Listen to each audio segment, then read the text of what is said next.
Yep. Going. All right, go ahead, slap it. And Nasty, you're on. Okay. Hey, my name is Mike Manazzer, call sign Nasty. I started flying the Tomcat in 1983.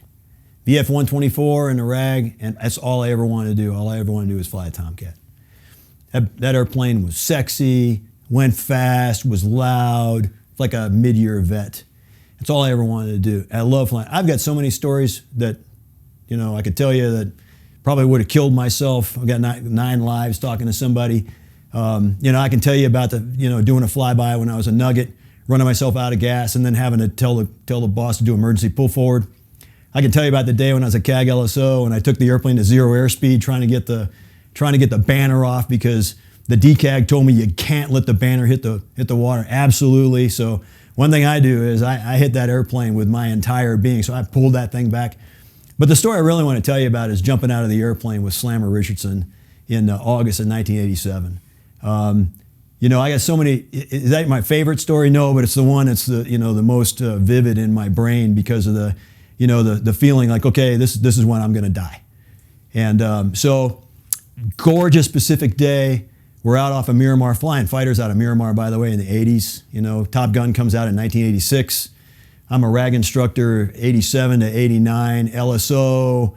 I mean, it was a powerful time at Miramar, and it just expanded on the whole flying a Tomcat, out of the West Coast. So anyway, we're out on this hop, and Slammer is, I think he's a lieutenant or Lieutenant JG. He's a pilot, but he's in the back seat, and we were doing what's called a flip-flop hop. And what we do is we go out and demonstrate to the new students what the airplane could do. Tomcat was difficult to fight, so you had to kind of feel the airplane. In order to feel the airplane, you had to be able to know what you were looking for. And so we take the students out and we would do a bunch of tactical turns. We would do loops, and so a standard 4G aerobatic loop, or the egg that you did to build vertical space from a bogey to come down top of the bogey. You showed them how to do that. Airspeeds, checkpoints. This is what the airplane feels like when you're at corner airspeed. And so you were showing that. And then the other thing that was always a trick was you showed them these 3 vertical recoveries. And by vertical recovery, I mean you take the airplane straight up, you take it 20 degrees on its belly, 20 degrees on its back, you take it to 0 airspeed in all 3 regimes, and you let the airplane flop around and recover. The point was that the airplane would violently depart. And you wanted to teach the students, as I was taught as a student, that don't touch anything, it's gonna come out, you'll build airspeed and you fly away. And it's a confidence builder. Because when you're looking over your shoulder fighting somebody, if you haven't quite looked back in, and the old Tomcat A's just had a steam gauge, so a needle for the airspeed indicator, and you look down at the airspeed indicator and go, okay, I've got 320 knots, I can go vertical, or I've got 250, I can't. Now in the F-14D later on, you could go over the top with 220, which was just bitching. So, I mean, after 2,500 hours in the A, to have the GE-110s to be able to do that, different fight. But in the A, you manage the engines, key point, and you had to really manage your airspeed quite a bit when you went vertical. And so if you pulled and went up and realized, uh-oh, I'm stuck either here, here, or here, the idea was, show me your hands, feet off the rudders, let it flip around, you'll recover and go. Another key point. I was taught as a student by a guy named Don Bullard, who was a reserve pilot, how to actually take the airplane up, straight up, and about 150 knots, shove the stick forward, and the airplane would transition like this, and you come down on the bad guy. So you could go up with not enough airspeed. We're in a brief. I tell Slammer, we're going to go do all these things. I'm going to show you these things, and then we're going to come back, and this is the flip-flop-hop idea, put him in the front seat, I sit in the back. Terrifying ride, by the way, as an instructor, because you're narrating going, please, please, please. There's no stick in the back of the Tomcat. And you're going to go through these things while he does it. And during all out of recovery or out of control situations, I was always of the, hey, show me your hands. Critical point later on. Show me your hands. So I said, then we're going to come back. We're going to hot pump the airplane, put you in the front, go back out, do the exact same thing again. And I brief him on this tactical, use. My first squadron, VF-51, I actually used that to fight. I went up, flipped the airplane around, got like, how did you do that with a Tomcat? I got trained. So I'm telling Slammer, I'm going to train you too, because you pass it all down. Okay, off we go. Gorgeous day. We're operating on the 170 radio off of San Clemente Island.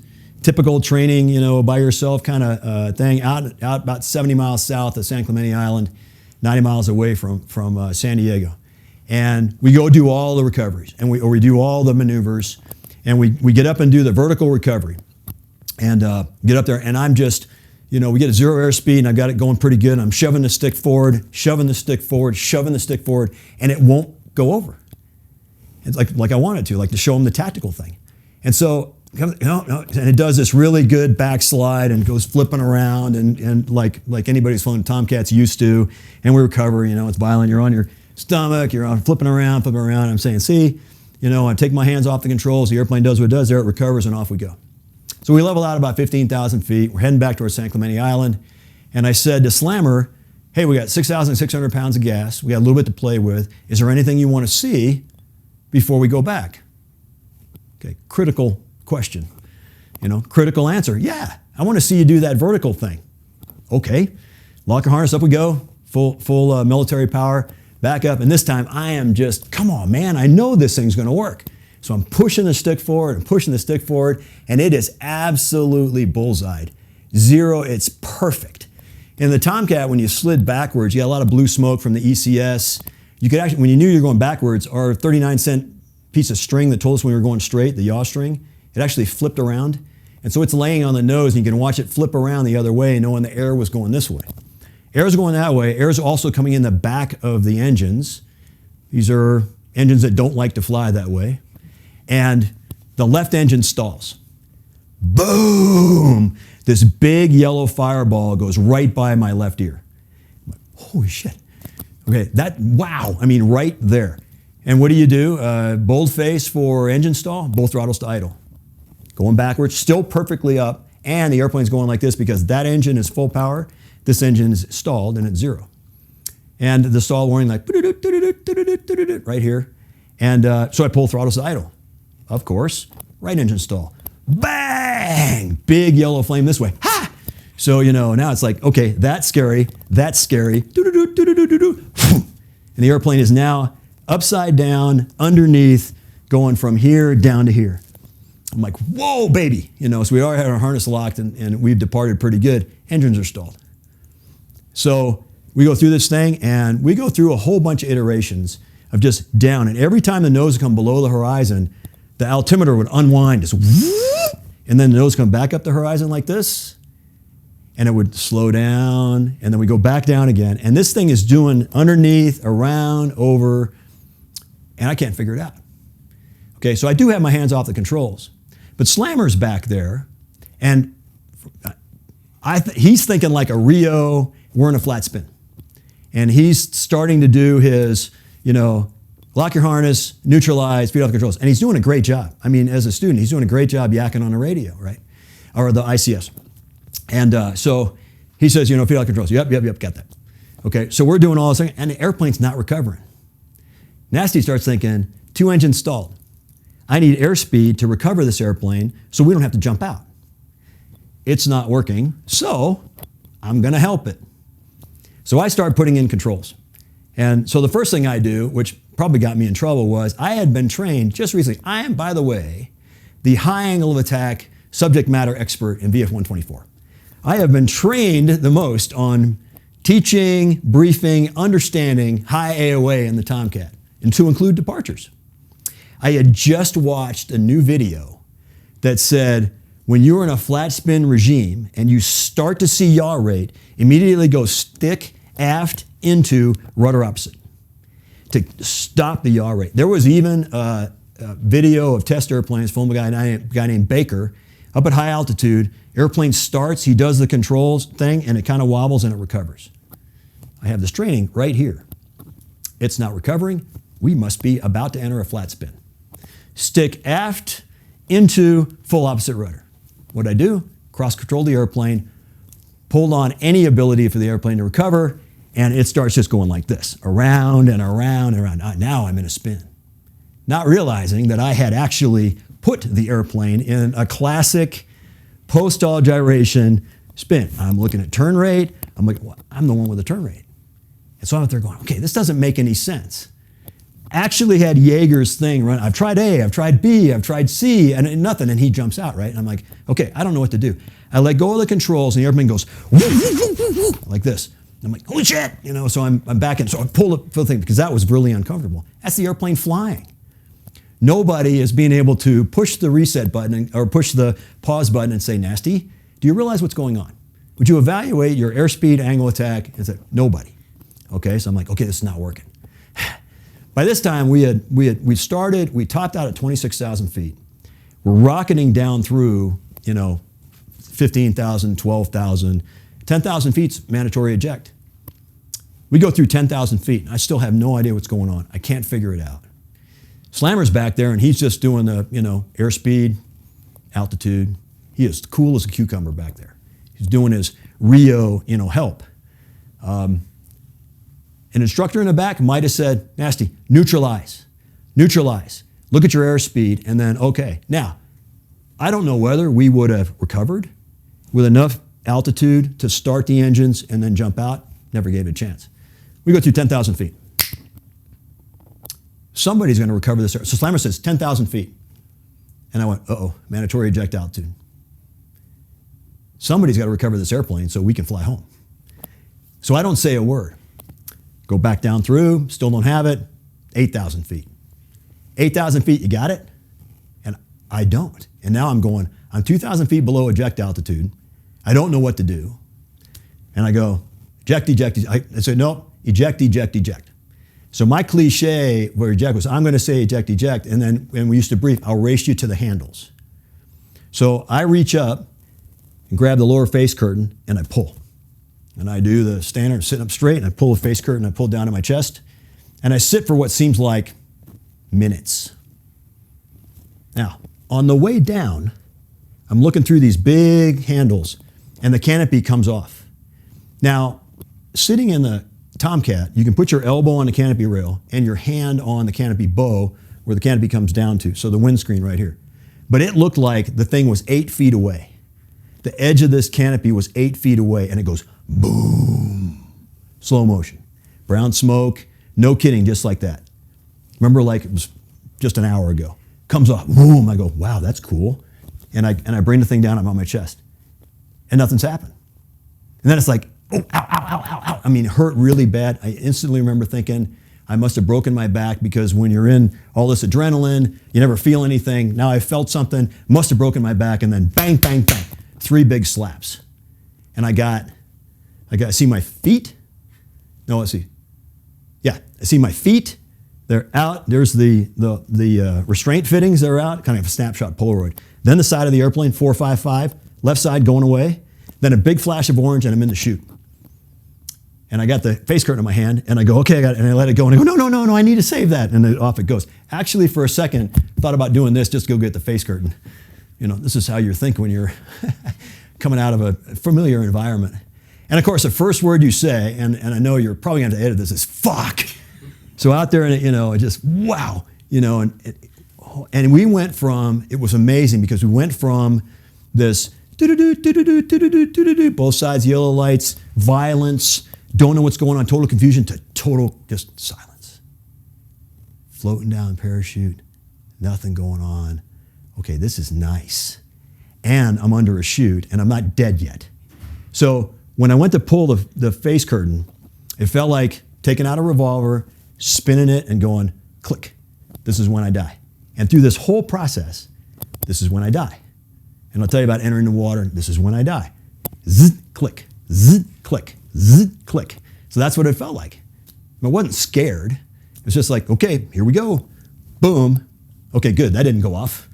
Next thing. So now I'm in my gear. And I look over, I'm looking around, I see Slammer, and he is about 200 yards away, and he's slumped in his, he's just hanging down. Kind of like Goose in Top Gun, right? So he's just kind of hanging down like this, and I look over and I go, oh no, I mean, honest to God, I killed him. He's just laying out, and an instant like just, I look over, and I start going through my, so I thinking about that, and I go through my options. Now, okay, it's time to inflate IROK, kind of inflate my LPA. So flight physiology, when you go into the pool and they have you like inflate one side and blow up the other side, it's like, yeah, okay, this thing might make me float. Oh, no. When you pull the handles on these things, bang! And I'm like, oh God, and it's rock hard, life preserver is holding up like this, and you can't see anything, and now you're trapped like this. So I'm trying to work, and I take my mask off so I can get my face down, and that makes my helmet rotate off, and I actually, until I wrote my 72-hour history, thought that the helmet had come off in the ejection. Because I didn't realize that it came off and was hanging. Next time I saw it, it was in the water with my parachute around it right there in front of me. So I get my chin down. Okay, next is the raft. So I'm reaching around, and I go, okay, I got to find a handle. And on Tomcat, sometimes they're on the right side, sometimes they're on your back, and I finally find it, and I'm flipping around, and I go, and the handle comes right off, and I go, oh no, it didn't work. And so what happens is the raft gets released, it comes down on a lanyard below you, and it jerks and inflates. You can't feel that when you're in the air. At least I didn't feel it. So now I'm trying to look around my life preserver to see if my raft is inflated. I'm just focusing on stupid stuff. They say you revert to the level of your training. I must not have been trained very well because I was just screwed up the entire time. Meanwhile, in the middle of all this, I'm looking around the raft down there. I look over at Slammer, and he's up now, and he looks like the poster child. Again, he's been the poster child this entire time. He's the poster child of an ejection. He is hanging on to his risers. He is in a perfect position. He's up. He looks like this god over there, and he's in a perfect thing. So I need to figure out my raft out. I can't see the raft. So I start screaming at Sam. Sam! I want him to tell me my raft's out. Now he's like 200 yards away. Again, you're focused on stupid stuff. Sam! He's got his helmet on. I don't. He can't hear me. Sam! So he finally looks over and he goes, he looks over here. Now, the parachute on a Tomcat survival systems, round parachute, they have 4-line release. And so right here on the risers, right in front of you, little strings with loops, and you dink, dink, and it released 4 lines off the back of the parachute. Parachute opened up, and it gave you some maneuverability, and it would allow no oscillations. So, and you could use it to turn. So and it's kind of this little gentle thing right here. So this, kind of pulls this thing. It's not doing very much. So okay, I yank on the riser, we turn, because I want to go over there and face Sam. He does the same thing. The other thing about the 4-line release, when you release that thing, is the parachute picks up about a couple of knots of forward velocity. So here we come, kind of like this. It becomes very obvious we're going to hit each other in the air under our parachutes. And so I'm focused on him telling me about my raft. I start forgetting about that, going, oh, no. We go by each other, and I swear to God that the parachutes touched because we were that close, and he just goes by us, and we go, okay, you're not going to try that again. So then I look down, and we are right over the top of this big frothy area of water. And we're out flying near what's called Bishop's Rock. It's a reef. On reefs are sharks. There are great whites by San Clemente Island. People had talked about, in recent ejections, having sharks around them. I don't know part of sharks. This comes up later, by the way. So I look down there, and I go, I'm over a reef. I need to steer away from that. So I use my little steering thing. I move away, and I get outside of this area of white water. Think about the white water later on.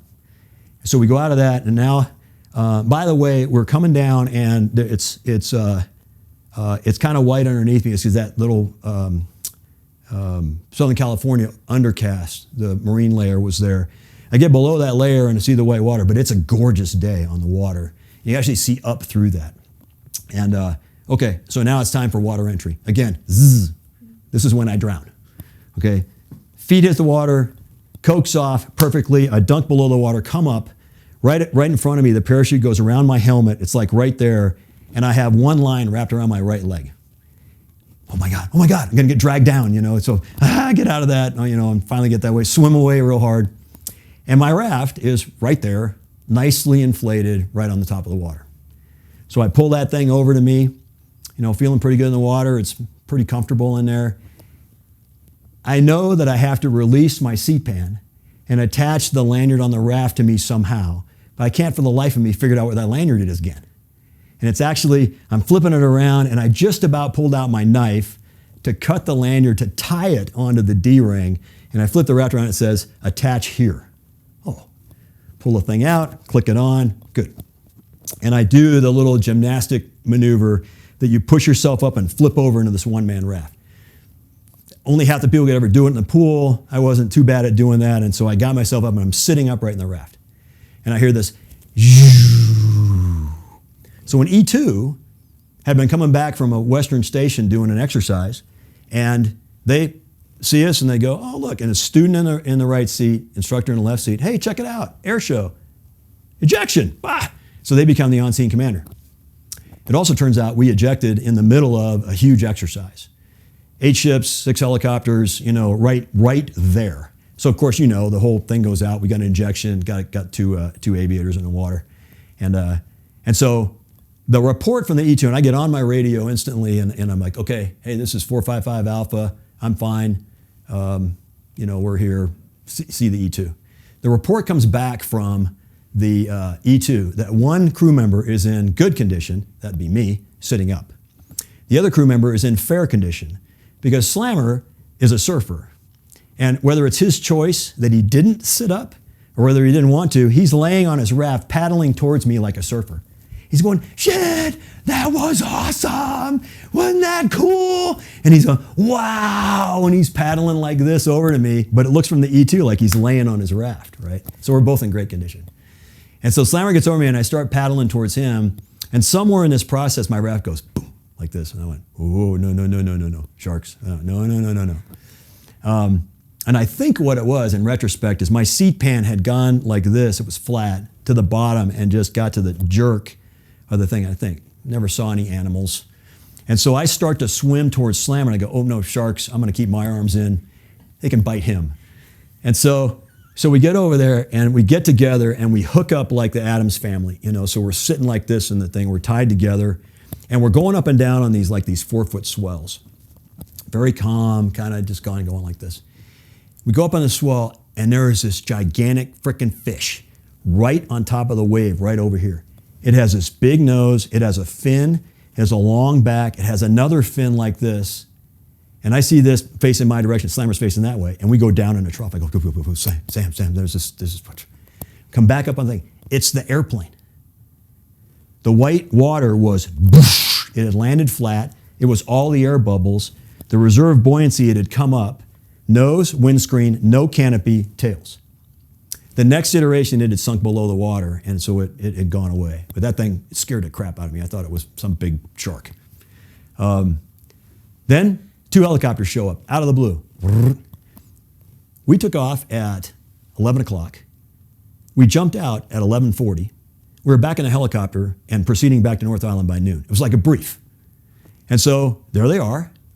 And so we go, okay, time to get in the water. And so we separate. Sam goes over, and this SH2 Lamps picks him up. And I kind of watch this happening. There's a 60 coming towards me. Now, the 60s were real new. So I'm sitting there going, okay, they don't have SAR capability. They got lift. So I'm going to have to ride in the outside of the airplane all the way back and make sure that when I get back to North Island, I'm no kidding thinking this. We have at North Island, before that helicopter sets down, I need to run out from underneath it so I don't get squished. This is how your brain thinks when you're, in these situations, at least mine anyway. And so I watch Sam getting picked up, and again, looks like a textbook, lifts him out of the water, he's getting raised up like this. I'm like, oh, that's pretty cool. There's a guy being rescued right there. He gets lifted up, there's spray everywhere, and so he comes up. So right about that time, here comes the 60. Remember, I don't have a helmet on because I lost it in the water. I couldn't recover it out of the parachute to put it on. So I'm in my raft with just a bare head. For those of us that have been in water survival, you know what that's like getting the spray in your eye. It is exactly like that. And by the way, the half drowning you get when you're getting sprayed. So I get out of the raft, and the guy they're 80 feet up, and I'm in the middle of this maelstrom, and the crew chief's like, get out of the raft. And he wants me to sink it, stab it, do some of the raft, and I just go, no, because the raft's gonna flip up. I just get in the water. Here comes the horse collar, and again, click, this is when I die. I grab the horse collar, I'm gonna get shocked to death, and so let it hit the water. Okay, good, it hit the water, go over there, and no kidding, I go, okay, good, didn't get shocked. So grab it in the middle of this maelstrom, and getting drowned, take the horse collar, wrap it around myself, hook it up to the big D ring, okay, good, I got that part, hug the thing, big thumbs up to the guy up here, and then go hug it again, and I'm getting just deluged with water. And so right about the time, he starts to lift me out, and I'm starting to skip on the water. Right about the time I take a big deep breath, dunks me in the water again. Son of a bitch, Just, it brings me out of there. And finally, I'm up in the, coming away from the water. Spinning, by the way. So I'm spinning around as I'm coming up, and I look around. I go, okay, I'm not going to look anymore. And so I go like this, and I get up to the helicopter. The crew chief puts my butt against the side of the door. We're 80 feet up. I'm looking out over the water, and he goes, okay, let go of the horse collar. I go, no, you put me in the helicopter. Let go of the horse collar. No, you put me in the helicopter. So he grabs the top of the horse collar, and he eases the winch a little bit, and he just throws me inside the helicopter. All my gears around. And so I roll in there, and so I get up in the seat in the 60, and I look up, and I am just dripping wet. I unhinge my life preserver. It's just hanging out. I mean, it's just like a wet dog. And I look up, and I can see up through the tunnel, and the two pilots are looking back through the tunnel going like this, and I go, yeah, thumbs up. So we go back to North Island, we fly back there, so of course I didn't have to run out from underneath the helicopter. And I get into medical, give blood, piss like 2 bottles of stuff, start writing my 72-hour history for the flight surgeon, get all checked out, and I'm fine. We had ejected at like 40 knots. Neck was sore, back was sore, calves were sore from getting yanked in. I had a bruise from my pen right here. Other than that, I'm pretty good. And so they give me a ride. I get like the duty van from there, take me back to the squadron. Still soaking wet. So I get back there, and I get let off in the parking lot at 124, come up the steps up to the thing, and I walk into the hallway there, and dripping wet. And it's like all these guys like, holy shit, Nasty, oh, wow, whoa, what's going on, what happened? So I'm telling stories, and Skipper was Bob Yakeley, Spook. And he goes, and somebody comes out and goes, hey, Skipper wants to see you. And so, yeah. So I go down there, I plop down in his armchair, dripping water everywhere, still soaking wet. And he says, what happened? And I tell him. And he says, what were you doing? And I said, I was doing, the vertical recoveries and the flip-flop-op, trying to show the student how you can go like this. And he goes, you remember what block airplanes you had in 51? I said, yeah, like block 90s or something like that. He said, yeah. He said, the center of gravity for the airplane was, forward enough to where you could flip it over. These are 135s. They don't translate like that. So this block of airplane is going to actually translate this way while you hold it up. That's why you're supposed to neutralize. And I'm like, never learned that one.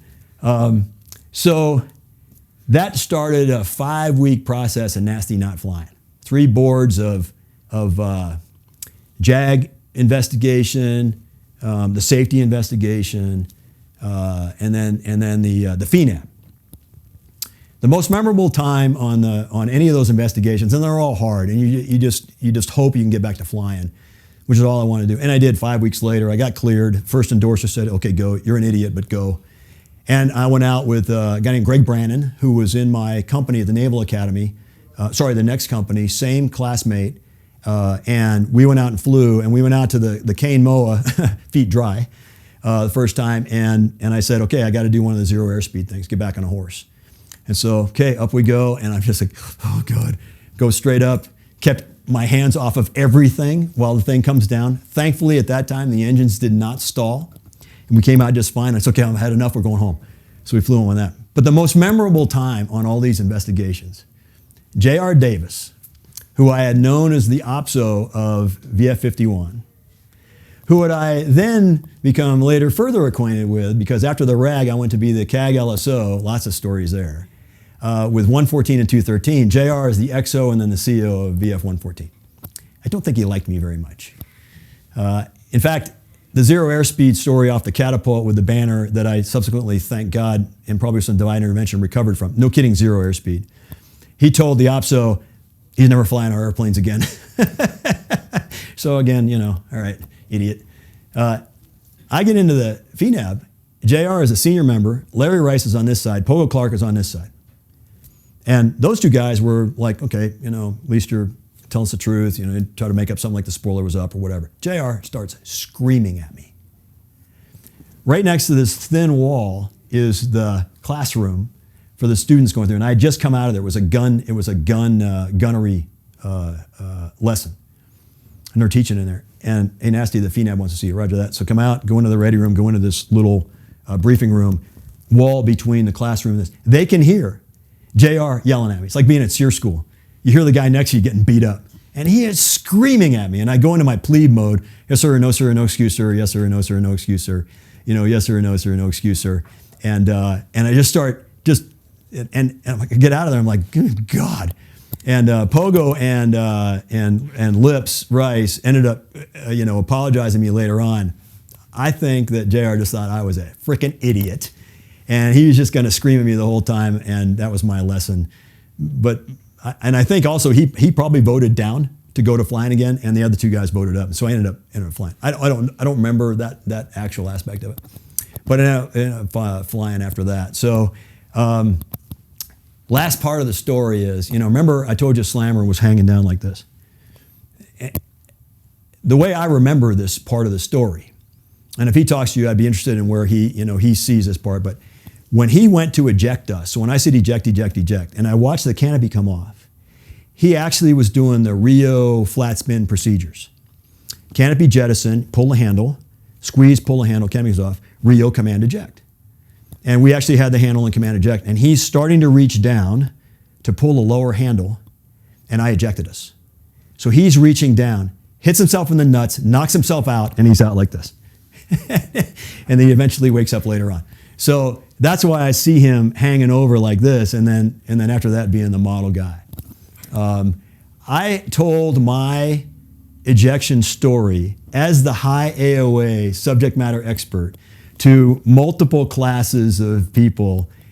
They took the training video out of circulation because I told them that influenced my behavior in the cockpit to actually put controls in. Obviously learned my lesson, and I was very focused on telling people, keep your hands off. These are the two regimes where you're getting a flat spin, high 0.9 Mach kinetic departure, or an inertial coupled departure down low like a gun's defense. But if you're in those two places, be careful. But if you do get in, that's probably a flat spin, and a flat spin is these things.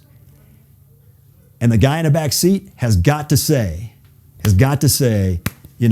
keep your hands off, neutralize, angle of attack, airspeed, all those things to keep yourself, making sure that you're looking at the right things.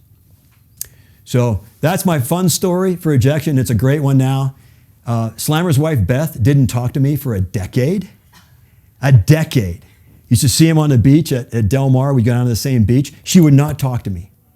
Started talking to me and said, "Hey, you didn't kill my husband, so I like you again."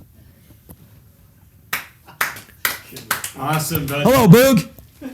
Awesome, buddy. I'll tell you what, you just made my job fucking hard, man. How am I supposed to cut that? There's nothing to cut. Nothing to cut. God damn it. But I can Give me a chapter. Oh my God. And see the entire film now streaming on Amazon and Tubi TV. Or order the DVD online on our website, speedangelsproductions.com. Don't forget to subscribe to the channel and comment below so as not to miss new upcoming videos. Thanks for watching.